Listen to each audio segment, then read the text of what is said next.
ಪ್ರಶ್ನೆ ಶೀಲಾ ಬಿಕೆ ಅವ್ರದ್ದು. ನಮಸ್ತೆ ಗುರುಜಿ. ಬೆಳಗ್ಗೆ ಮಕ್ಕಳು 6 ಗಂಟೆಗೆ ಟ್ಯೂಷನಿಗೆ ಹೋಗೋ ಟೈಮಿಗೆ 3 ರಸ್ತೆ ಕೂಡೋ ಜಾಗದಲ್ಲಿ ಮೊಟ್ಟೆ ಅಂತೆ, ಮೆಣಸಿನ್ಕಾಯಿ, ಉಪ್ಪು, ನಿಂಬೆಹಣ್ಣು ಅದೆಲ್ಲ ಹಾಕಿರ್ತಾರಂತೆ. 3 ಜನ ಮಕ್ಕಳು ದಾಟಿ ಬಂದಿದ್ದಾರೆ. ತುಂಬಾ ಬೇಜಾರಾಗುತ್ತೆ. ಬೆಳಗ್ಗೆ ಟ್ಯೂಷನಿಗೆ ಕಳ್ಸಕ್ ಆಗೋದಿಲ್ಲ ಗುರುಜಿ. ಮತ್ತೆ ಒಬ್ಳು ಪೂಜೆನೇ ಮಾಡೋದಿಲ್ಲ ಮನೆಯಲ್ಲಿ. ಹಂಗಾಗಿ ತುಂಬಾ ತುಂಬಾ ಬೇಜಾರಾಗಿದೆ. ಈಗ ಈ ಒಂದು ಪ್ರಶ್ನೆ ಬಹಳ ಜನಕ್ಕೆ ಏನು ಅಂದ್ರೆ, ಪೂಜೆ ಪುರಸ್ಕಾರ ನೋಡಿ, ದೇವರು ನಂಬದೇ ಇದ್ರೆ ಏನಾಗತ್ತೆ ಅನ್ನೋದು ಇದೇ ಒಂದು ಉದಾಹರಣೆ. ನೀವು ದಾಟಿದ್ರೂ ಆ ದೇವರು ನಂಬಿದ್ದವ್ರಿಗೆ ಖಂಡಿತ ಏನೂ ಆಗಲ್ಲ, ಸಿಡ್ಲು ಬಡಿದ್ರು ಸಾಯಲ್ಲ ಅಂತ ಹೇಳ್ತೀವಿ. ಅದಕ್ಕೆ ಹೇಳೋದು, ಮಾಟ ಮಂತ್ರ ಯಾರ್ಯಾರು ಮಾಡಿಸ್ತಾ ಇದ್ದಾರೆ ಇಂಥವ್ರಿಗೆಲ್ಲರಿಗೂ ಒಂದು ವಿಶೇಷವಾದ ಒಂದು ಕಾರ್ಯಕ್ರಮವನ್ನು ನಾನು ರೂಪುಗೊಳ್ತಾ ಇದ್ದೀನಿ. ಆ ಕಾರ್ಯಕ್ರಮ ಏನು ಅಂದರೆ, ಇಡೀ ಜಗತ್ತಲ್ಲಿ 300 ಮುಕ್ಕೋಟಿ ದೇವತೆಗಳು ಅಂತ ಏನು ಹೇಳಿದ್ದೀನಿ, ಅದೇ ಒಂದು ಶರಬೇಶ್ವರ ಪ್ರತ್ಯಂಗರ ಸಮೇತವಾಗಿ ನಾನು ಮೂಲ ಮಂತ್ರದ ಒಂದು ವಿಗ್ರಹ ಪ್ರತಿಷ್ಠಾಪನೆ ಏನು ಮಾಡಿಸ್ತಾ ಇದ್ದೀನಿ. ಯಾರು ಬಂದು ಅಲ್ಲಿ ಕಾಲು ಹಿಡಿದು ಆ ಜಗನ್ಮಾತೆಯನ್ನು ಸ್ಮರಣೆ ಮಾಡಿಕೊಂಡು 18 ನಿಂಬೆಹಣ್ಣ ಹಾರವನ್ನು ಹಾಕ್ತಾರೋ, ಆ ಮಂತ್ರವನ್ನು ಕೊಡ್ತಾರೋ, ಜೀವನದಲ್ಲಿ ನಿಮ್ಗೆ ಯಾರು ಯಾವ ಕಾಲಕ್ಕೂ ಕಣ್ಣೆತ್ತು ನೋಡಬಾರ್ದು. ಎಷ್ಟು ಜನ ಮಾಟ ಮಂತ್ರ ಕಲ್ತು ಬಿಟ್ಟಿದ್ದಾರೆ ಅಂದರೆ, ದರಿದ್ರದವರು ಒಂದು ಕೇವಲ ಬಿಡುಗಾಸು, ಒಂದು ಆಸ್ತಿಗೋಸ್ಕರ, ಅಣ್ಣ ತಮ್ಮಂದ್ರ ಒಂದು ಸೌಕರ್ಯಗೋಸ್ಕರ. ಒಂದು ಸಮಯ ನಿಮ್ಗೆ ಹೇಳ್ತೀನಿ ಕೇಳಿ. ಆ ಹುಡುಗಿ ಯಾರಿಗೋ ಮದುವೆ ಮಾಡ್ಕೊಳಕ್ಕೆ ಹೋಗಿದ್ದಂತೆ ಅವನು. ಆ ಹುಡುಗಿ ಮನೇಲಿ ಎಲ್ಲರೂ ಒಪ್ಕೊಂಡಿದ್ದಾರೆ, ಹುಡುಗಿ ಒಪ್ಕೊಂಡಿಲ್ವಂತೆ. ಇವನು ನೋಡ್ಬಿಟ್ಟು ಚೆನ್ನಾಗೇ ಇದ್ದಾನೆ, ಆದರೆ ಇವಳು ಸಿಗ್ಲಿಲ್ಲ ಅಂದ್ಬಿಟ್ಟು ಮಾಟ ಮಂತ್ರ ಮಾಡಿಸ್ತಾನಲ್ಲ, ಎಂಥ ದರಿದ್ರದವನಿರ್ಬೇಕು ಅವನು. ಅದಕ್ಕೆ ಹೇಳೋದು, ಎಷ್ಟು ಜನ ನಿಜವಾಗ್ಲೂ ಹೇಳ್ತೀನಿ, ಹೆಣ್ಣು ಮಕ್ಕಳು ಇವತ್ತು ಆಫೀಸ್ಗೆ ಹೋಗ್ತಾರೆ, ಪ್ರಮೋಷನ್ ಬಂದಿಲ್ಲ ಅಂತ ಪಾಪ ಅವ್ರ ಬಾಸ್ ಚೇರ್ ಕೆಳಗೆ ನಿಂಬೆಹಣ್ಣು ಇಡ್ತಾಳಲ್ಲ ಇವಳಿಗೆ ಎಂಥ ಕೊಬ್ಬಿರಬೇಕು. ಹೀಗೆ ಈ ತಾಯಿ ಈ 3 ಜನ ಮಕ್ಕಳು ಹೀಗೆ ರೋಡಲ್ಲಿ ದಾಟ್ತಾರೆ ಅಂದರೆ, ಎಷ್ಟು ಜನ ಈ ಮಾಟ ಮಂತ್ರ ಮಾಡಿಸಿ ಹಾಕ್ತಕ್ಕಂಥದ್ದಿದೆ. ಇವತ್ತು ಅಷ್ಟೇ ದರಿದ್ರ ಅವ್ರ ಮನುಷ್ಯ ವಂಶ ಪೂರ್ತಿ ಅನುಭವಿಸೋದೆ ಕಜ ಸಿದ್ಧೆ. ಯಾವತ್ತೂ ತಿಳ್ಕೊಳ್ಳಿ, ಇವರೆಲ್ಲ ಸಾಯೋದು ಹೆಂಗ್ ಗೊತ್ತಾ? ಈ ಮಾಟ ಮಂತ್ರ ಮಾಡಿಸೋರಲ್ಲ ಸಾಧಾರಣವಾಗಿ ಇವರೆಲ್ಲ ಸಾಯೋವಾಗ ಬಾಯಲ್ಲಿ ಹುಳ, ಕಿವಿಯಲ್ಲಿ ಹುಳ, ದೇಹ ನಾರತ್ತೆ. ಹುಳಗಳು ಹೆಂಗ್ ಬರುತ್ತೆ ಅಂದ್ರೆ, ಕಿವಿಯಿಂದ ಬರುತ್ತೆ ಅಂದ್ರೆ ಪಸ್ ಫಾರ್ಮೇಶನ್. ಪಸ್ ಅಂದ್ರೇನೆ ಕಿವಿಯಲ್ಲಿ ಹುಳ ಅಂತ. ಬಾಯಲ್ಲಿ ಬೆಡ್ ರಿಡನ್, ಕೈಯಲ್ಲಿ ಕಾಲಲ್ಲಿ ಗ್ಯಾಂಗ್ರಿನ್. ಯಾಕಂದ್ರೆ ಅವಾಗ ಮಾಡಿರ್ತಾರಲ್ಲ, ಯಾರು ಸಿಗ್ಲಿಲ್ಲ, ಏನ್ ಮಾಡಿಸಿರ್ತಾರೆ ಗೊತ್ತಾ? ಹೋಗ್ಬಿಟ್ಟು ಸ್ವಂತ ಗಂಡ ಮಕ್ಕಳಿಗೆ ಮಾಡಿಸ್ಕೊಂತಾರೆ, ಆಮೇಲೆ ತೆಗೆಸ್ಕೊಳ್ಳೋಣ ಅಂತ. ಪ್ರತಿದಿನ ಅವ್ರ ಅಭ್ಯಾಸ ಏನು ಅಂದ್ರೆ ಮಾಟ ಮಂತ್ರ ಮಾಡಿಸೋದು. ಅದಕ್ಕೋಸ್ಕರ ಹೇಳ್ತೀನಿ, ಇದು ದಿನಾನಿತ್ಯ ಪ್ರತಿಯೊಬ್ಬರ ಜೀವನದಲ್ಲಿ ನಡೆಯೋದ್ರಿಂದ ನಿಮಗೆ ಬೇಕಾಗಿರೋದು ಒಂದೇ ರಕ್ಷಣೆ, ನಮ್ಮ ಹತ್ರ ಇರೋ ಒಂದೇ ಧರ್ಮ. ಪ್ರತಿದಿನ ದೇವರು ಪೂಜೆ ಪುನಸ್ಕಾರವನ್ನ ನೀವು ಮಾಡದೆ, ಹಣೆಗೆ ಬರೀ ಹಣೆಯಲ್ಲಿ ಸ್ಮಶಾನದ ತರ ಹೆಣದ ತರ ಹೋದ್ರೆ ಮರ್ಯಾದೆ ಇರಲ್ಲ. ಗಂಡಸರಾಗ್ಲಿ ಹೆಂಗಸರಾಗ್ಲಿ ಹಣೆಗೆ ಇಟ್ಕೊಂಡು ಹೋಗಿ, ನಿಮ್ಮ ತಾತನ ಮನೆ ಗಂಟೆ ಪ್ರೆಸ್ಟೀಜ್ ಏನು ಹೋಗಲ್ಲ. ಯಾವಾಗ್ಲೂ ಅಷ್ಟೇ, ಆ ಹಣೆಗೆ ಇಟ್ಕೊಳ್ತಕ್ಕಂಥದ್ದು ನಾನು ಈ ಜಾತಿಯವನು ಆ ಜಾತಿಯವನು ಅಂತ ಅಲ್ಲ. ನಮ್ಮ ಹಣೆ ಬರನ ಭಗವಂತ ಯಾವತ್ತು ಕಾಪಾಡ್ತೀವೋ ಬಿಡ್ತೀವೋ ಗೊತ್ತಿಲ್ಲ, ಹಣೆಗೆ ಹಾಕೋಬೇಕು, ಕೈ ತುಂಬಾ ಬಳೆ ಜೋಡಿಸ್ಕೋಬೇಕು. ಯಾಕೆ ಹೆಣ್ಣು ಮಕ್ಕಳಿಗೆ ಬಳೆ ಹಾಕೋ ಅಂತ ಹೇಳ್ತಾ ಇದ್ದಿದ್ದು? ಅದು ಗಾಜಿನ ಬಳೆ. ಗಾಜು ಅಂದ್ರೆ ಕೇತು, ಅಂದ್ರೆ ಪರಪುರುಷನ ಕಾಮದೃಷ್ಟಿ ಹೆಣ್ಣು ಮಕ್ಕಳ ಮೇಲೆ ಬಿಡಬಾರ್ದು ಅಂತ. ನೀನು ಕೈ ಹಾಗೇ ಬಿಟ್ಕೊಂಡು ಹೋದ್ರೆ ಯಾವ ಕಾಲಕ್ಕೂ ಪಾಪಕರ್ಮಗಳ ಪರಪುರುಷನ ಕಾಮದೃಷ್ಟಿನೇ.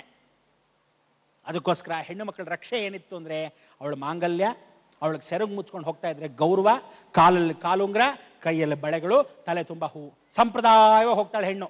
ಅವಾಗ ಏನನ್ನೋರು ಗೊತ್ತಾ? ಏನು ಅಜ್ಜಿ ತರ ಹೋಗ್ತಾ ಇದ್ದಾಳೆ, ಆಳ್ಗಳು ಗೌರಮ್ಮನ್ ತರ. ನೋಡೋದ್ ಬೇಡ ಕಣೆ, ವಯಸ್ಸಾಗೋಗಿದೆ ಆಂಟಿಗೆ ಅಂತಾರೆ. ಅದೇ ಅವಳು ಜೀನ್ಸ್ ಪ್ಯಾಂಟ್, ಸೇಮ್ ವಯಸ್ಸಾದವಳು ಜೀನ್ಸ್ ಪ್ಯಾಂಟ್ ಹಾಕೊಂಡು ಹೋಗ್ಲಿ, ಫಸ್ಟ್ ಕ್ಲಾಸ್ ಹುಡುಗಿ ನೋಡಿದ್ರಾ ಅಂತಾರೆ. ಈ ಕಾಲದ ಜನ ಒಳ್ಳೇದು ಮಾಡಿದ್ರು ಹಾಗೇನೆ, ಕೆಟ್ಟದ್ದು ಮಾಡಿದ್ರು ಹಾಗೇನೆ. ಒಂದು ಹೇಳ್ತೀನಿ, ಗಂಡಸ್ರು ಯಾರೋ ಬೇಜಾರು ಮಾಡ್ಕೋಬೇಡಿ, ಇಲ್ಲಿರೋರು ಬೇರೆಯವ್ರಿಗೆ ಹೇಳ್ತಾ ಇದ್ದೀನಿ, ಗಂಡು ಜಾತಿನೇ ನಾಯಿ ಜಾತಿ. ಅದಕ್ಕೆ ನೀವು ಗೌರವಾಗಿದ್ರೆ ಖಂಡಿತ ಎಲ್ಲರೂ ಗೌರವ. ಇದು ಯಾರ ಕೈಲಿದೆ? ನಿಮ್ಮ ಹೆಣ್ಣು ಮಕ್ಕಳ ಕೈಯಲ್ಲಿ. ಆದ್ರಿಂದ ನೀವು ಹೇಗಿರ್ತೀರಾ, ಯದ್ಭಾವಂ ತದ್ಭವತಿ. ಅದಕ್ಕೋಸ್ಕರ ಹೊರಗಡೆ ಹೋಗೋ ಹೆಣ್ಣು ಮಕ್ಕಳಾಗ್ಲಿ ಗಂಡು ಮಕ್ಕಳಾಗ್ಲಿ ಶ್ರೇಯಸ್ಸಾಗಿರ್ಬೇಕು ಅಂದ್ರೆ ತಂದೆ ತಾಯಿಂದ ಏನು ಹೇಳಬೇಕು? ನಿಮ್ಮ ಅಪ್ಪಂಗೆ ನಮಸ್ಕಾರ ಮಾಡೋನ್ಬೇಕು.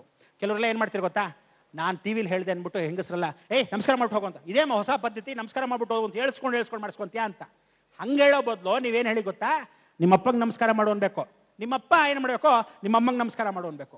ಆಗೇನಾಗತ್ತೆ, ಒಬ್ರಿಗೊಬ್ರು ನಮಸ್ಕಾರ ಮಾಡಿ, ದೇವ್ರ ನಮಸ್ಕಾರ ಮಾಡಿ, ಹಣೆಗೆ ಇಟ್ಕೊಂಡು ಹೋಗಿ ಅಜ್ಜಿ ತಾತನಿಗೆ ಒಂದು ಗೌರವವಾಗಿ ಒಂದು ನಮಸ್ಕಾರ ಮಾಡಿದ್ರೆ ಸಂಪ್ರದಾಯ.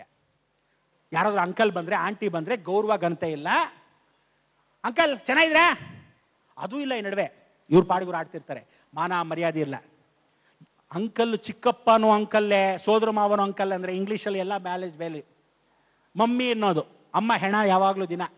ಏನು ಹೇಳ್ಕೊಡ್ತೀರಾ ದಿನ 24 ಗಂಟೆ ಹೇಳ್ಕೊಡೋದು ಸಂಪ್ರದಾಯನ ಇದು? ಅಮ್ಮ ಅಂತ ಬಾಯಿ ತುಂಬ ಹೇಳಿ, ಅಪ್ಪ ಅಂತ ಬಾಯಿ ತುಂಬ ಹೇಳಿ. ಡ್ಯಾಡಿ ಅಂತೆ, ಡ್ಯಾಡಿ ಏನ್ ಡ್ಯಾಡಿನೋ ನನಗೂ ಅರ್ಥ ಆಗಲ್ಲ. ನೀವು ಇದೆಲ್ಲ ಆಂಗ್ಲ ಕಲ್ತ್ಕೊಂಡು ಮೊಬೈಲ್ಗಳು ಬಂದು ಕಾರ್ಯಕ್ರಮಗಳನ್ನ ಎಷ್ಟೋ ಜನ ನಿಮ್ಮ ಜೀವನ ಹಾಳು ಮಾಡ್ಕೊಂಡಿರೋದು. ಅದಕ್ಕೆ ಓದೋ ಮಕ್ಕಳಿಗೆ ಏನಕ್ಕೆ ಮೊಬೈಲು? ತಾಯಿ ತಂದೆ ಹಾಳು ಮಾಡಿದಾರ, ದೊಡ್ಡವ್ರು ಹಾಳು ಮಾಡಿದಾರ? ಹೆಣ್ಣು ಮಕ್ಕಳದು ಗಂಡು ಮಕ್ಕಳದೆಲ್ಲ ತಪ್ಪು, ನಿಮ್ಮ ತಾಯಿ ತಂದೆದು. ನೀವು ಅವ್ರಿಗೆ ಮೊಬೈಲ್ ಕೊಡಿಸಿದ್ದೇನೆ ಹಂಗಾಗಿರೋದು. ಕಾಲೇಜ್ಗೆ ಹೋಗ್ಲಿ, ವಿದ್ಯಾಭ್ಯಾಸ ಮುಗಿಸ್ಲಿ, ಮೊಬೈಲ್ ಕೊಡಬಾರ್ದು. ಓದೋ ಸಿಸ್ಟಮ್ ಕಲ್ತ್ಕೋಬೇಕು. ಅದಕ್ಕೆ ಹೊರಗಡೆ ಹೋಗ್ಬೇಕಾ, ಬಾಯಿ ಮುಚ್ಕೊಂಡು ಹಣೆಗಿಟ್ಕೊಂಡು ಬಳೆ ಹಾಕೊಂಡು ಹೋಗ್ತಾರೆ. ಆಗ ಏನ್ ದಾಟಿದ್ರು ನಿಮ್ಮ ಹತ್ರಕ್ಕೆ ಬರಲ್ಲ, ಏನೂ ಬರಲ್ಲ. ಈ ಶರಬೇಶ್ವರನ ಸ್ಮರಣೆ ಮಾಡ್ಕೊಂಡ್ರೆ, ಮಹಾವಿಷ್ಣು ಶರಬೇಶ್ವರ ಇಬ್ರು ನರಸಿಂಹ ಅವತಾರದಲ್ಲಿ ಅವನು ಕೂತ್ಕೊಂಡು ಶರಬೇಶ್ವರ ವ್ಯಾಳಪಕ್ಷಿ ಅಂತ ಅವತಾರ ತಗೊಂಡು ದುಷ್ಟ ಸಂಹಾರ ಮಾಡಿರೋದು. ಅದಕ್ಕೆ ಎಷ್ಟೋ ಜನಕ್ಕೆ ತಿರುಭುವನಂಗೆ ಹೋಗಿ ಅಂತ. ಎಷ್ಟೋ ಜನ, ಬಹಳ ಜನ ಬೇಜಾರು ಮಾಡ್ಕೊಂಡಿರೋದೇನು ಅಂದ್ರೆ, ನಾನು ತಮಿಳ್ನಾಡಿಗೆ ಕಳಿಸ್ತೀನಿ ಅಂತ. ದಯವಿಟ್ಟು ಅಪಾರ್ಥ ಮಾಡ್ಕೋಬೇಡಿ. ಕೃಷ್ಣದೇವರಾಯರು ಆಂಧ್ರದಲ್ಲಿ ಹುಟ್ಟಿ ಬೆಳೆದಿರ್ತಕ್ಕಂಥ ಮಹಾರಾಜರು, ಕರ್ನಾಟಕವನ್ನು ಆಳಿರತಕ್ಕಂಥ ಮಹಾರಾಜರು. ತಮಿಳ್ನಾಡಲ್ಲೇ ಅಷ್ಟೂ ದೇವಸ್ಥಾನಗಳು ದೇವಾಲಯಗಳು ಕಟ್ಟಿರೋದು. ನಮ್ಮ ಕರ್ನಾಟಕದಲ್ಲಿರೋ ಎಲ್ಲಾ ದೇವಾಲಯಗಳು ಶಕ್ತಿಯುತವಾಗಿರ್ತಕ್ಕಂಥದ್ದಲ್ಲ, ಧರ್ಮಯುಕ್ತವಾಗಿರ್ತಕ್ಕಂಥದ್ದು. ಧರ್ಮಯುಕ್ತವಾಗಿರೋದು ಅಂದ್ರೆ ನೀವು ಬರೀ ಪುಣ್ಯವನ್ನ ಸಂಪಾದನೆ ಮಾಡ್ಬೋದು, ಧರ್ಮವನ್ನು ಆಚರಿಸಕ್ಕೆ ಶಕ್ತಿಯನ್ನು ಸಂಪಾದನೆ ಮಾಡ್ಬೋದು. ಆದರೆ ನಿಮಗೆ ನೋವುಗಳು ನಲಿವುಗಳು ಆಗಿರ್ತಕ್ಕಂಥ ದೇವಸ್ಥಾನಗಳನ್ನ ಅಲ್ಲಿ ಕಟ್ಟಿರೋದು. ಸೊ ಗುರುಮುಖೇನ ದೇವದರ್ಶಾಮಿ. ಕರ್ನಾಟಕ ಬರೀ ಗುರುಕ್ಷೇತ್ರ ಅಂದರೆ ನಮ್ಮಲ್ಲಿ ಕಾಪಾಡೋ ಕ್ಷೇತ್ರ ಇದೆ. ಆದರೆ ಯಂತ್ರ ಮಂತ್ರ ತಂತ್ರ, ನಮ್ಮಲ್ಲಿ ದೇಹದ ದೋಷಗಳನ್ನ ಪರಿಹಾರ ಮಾಡೋದು ಕುಜನ ಕ್ಷೇತ್ರ ಅಂದ್ರೆ ತಮಿಳುನಾಡು, ಆಂಧ್ರ. ಅದಕ್ಕೋಸ್ಕರ ಆ ಕ್ಷೇತ್ರಗಳನ್ನ ನಾನು ಕಳಿಸೋದು. ಒಂದಾದ ಮೇಲೆ ಒಂದು ಕ್ಷೇತ್ರಕ್ಕೆ ಕಳಿಸ್ತಾ ಹೋದಾಗ ಕಾರ್ಯಕ್ರಮದಲ್ಲಿ ಎಷ್ಟು ವರ್ಷ ಆಗುತ್ತೋ ಅಲ್ಲಿವರೆಗೂ ಮಾತ್ರ ಋಣದವರೆಗೂ ಕಳಿಸ್ಕೊಡ್ಬೋದು. ಹೌದಾ? ಆದ್ರಿಂದ ಈ ಒಂದು ದೀಪೋತ್ಸವ ನಾವು ಮಾಡಿದಾಗ್ಲೂ ಎಷ್ಟೋ ಜನ ಏನಾದ್ರು ಗೊತ್ತಾ, ಪೇಪರಲ್ಲಿ ಬರೆದಿರೋ ನೀವೆಲ್ಲ ನೋಡಿರ್ಬೋದು. ಎಣ್ಣೆ ಏನು ದೀಪ ಹಚ್ಚಿದ್ರಿ ಅದಕ್ಕೆ ಕಾಂಟ್ರಾಕ್ಟ್ ಮಾಡ್ಕೊಂಡಿದ್ದಂತೆ ನಾನು, ಬೇಗ ಎಣ್ಣೆ ಸೇಲ್ ಆಗ್ಲಿ ಅಂತ. ಇದು ಬೇರೆ ಒಂದು ಅಪವಾದ. ಇರ್ಲಿ, ಭಗವಂತನಿಗೆ ದೀಪ ಹಚ್ಚಕ್ಕೆ ಇಂಥ ಒಂದು ಕಾರ್ಯಕ್ರಮವನ್ನು ನಾವು ಹಾಕ್ತೀವಿ ಅಂದ್ರೆ ನಿಜಕ್ಕೂ ಜಗತ್ತು ಹೇಗಿದೆ ಅಂತ. ಅದಕ್ಕೆ ಈ ಹೆಣ್ಣು ಮಗಳಿಗೆ, ಇವರ ಹೆಣ್ಣು ಮಕ್ಕಳಲ್ಲಿ ಇರ್ತಕ್ಕಂಥ ಅಷ್ಟೂ ಜನ ಮಕ್ಕಳಿಗೆ ಒಳ್ಳೆ ವಿದ್ಯೆ, ದೇವ್ರು ನಂಬ್ತಾರೋ ಬಿಡ್ತಾರೋ, ಅಟ್ಲೀಸ್ಟ್ ತಂದೆ ತಾಯಿ ನಂಬ್ಕೊಂಡು ಅವ್ರು ಹೇಳಿದ್ದು ಗೌರವಿಸ್ಕೊಂಡು, ಘನತೆ ಗಾಂಭೀರ್ಯತೆ ನಮ್ಮಲ್ಲಿ ಎಲ್ಲ ಹೆಣ್ಣು ಮಕ್ಕಳು ಗಂಡು ಮಕ್ಕಳು ಚಿಕ್ಕ ಬಾಲ್ಯದಿಂದ ಕಲ್ತ್ಕೊಳ್ಳೋಕ್ಕೆ ನಿಮ್ಮೆಲ್ಲರೂ ಇಲ್ಲಿ ಉದಾಹರಣೆ. ಯಾಕೆಂದ್ರೆ ನೀವೆಲ್ಲ ಸುತ್ತಮುತ್ತಲು ನೋಡ್ಬೋದು, 60 ವಯಸ್ಸಿನಿಂದ 6 ವಯಸ್ಸಿನ ಮಗುವರೆಗೂ ಎಲ್ಲರೂ ಬ್ರಹ್ಮಾಂಡದ ಕಾರ್ಯಕ್ರಮವನ್ನು ನೋಡ್ತಕ್ಕಂಥ ಅಷ್ಟೂ ಜನ ಇಲ್ಲಿ ವೀಕ್ಷಕರಿದ್ದೀರಾ. ತುಂಬಾ ಅಭಿನಂದನಾಪೂರ್ವಕವಾಗಿರ್ತಕ್ಕಂಥ ನಿಮ್ಮ ಅಭಿನಂದನೆಗಳನ್ನ ನಿಮಗೆ ಸಲ್ಲಿಸ್ತಾ ಇದ್ದೀನಿ ಜಿ ಕನ್ನಡದ ವಾಹಿನಿ ಮುಖಾಂತರವಾಗಿ ಅಂತ ಈ ಮುಖಾಂತರ ಹೇಳ್ತಾ ಇದ್ದೀನಿ.